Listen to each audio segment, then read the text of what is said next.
Let's talk a little bit about the vaccination acceptance rate in the population that you serve. Yes. It's generally pretty strong. Good.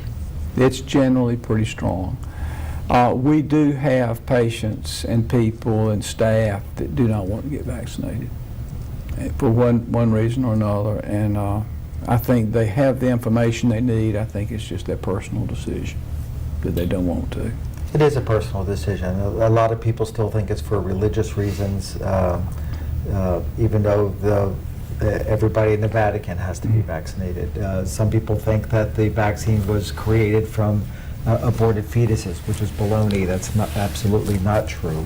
And those facts need to come out to people. Some people have concerns about the messenger RNA, which we were talking about, and those differences of opinion need to be respected. But I still think we still need to encourage people to recognize the truths, and that is that people who are vaccinated have a significantly greater chance of living if infected than those who are not vaccinated. You know, you can look at it a lot of different ways. My way was I got vaccinated, and I got the booster, and my wife got vaccinated. So I think our vote is to do it, and we're not certain that there are no complications from the vaccination. We certainly don't think there are. Nobody can be sure, but we're not certain what would happen if we got coronavirus. I mean, we're not certain how much the corporate responsibility is. In other words, for all of us to chip in to make immunity, you know, something that's that keeps the virus, puts it away.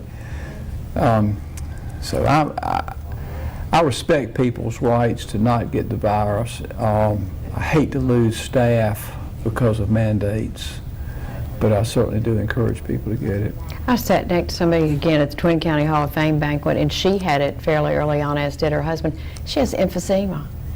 That she knows absolutely, unequivocally, that it came from having COVID. And I know at Chapel Hill they're getting a long haulers clinic where they're working on brain fog and lung damage and heart damage and whatnot that people who had the illness had.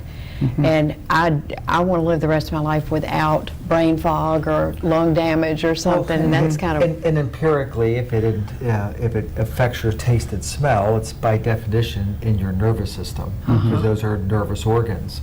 And we have examples of how chickenpox hides in our nervous system for decades and decades, and then surfaces as painful shingles when our immune system gets compromised. And this virus can very well hide in our nervous system and contribute to other diseases down the road. So you're right, there are problems that are unknown with the vaccine, but there are problems that are known with the virus. Exactly.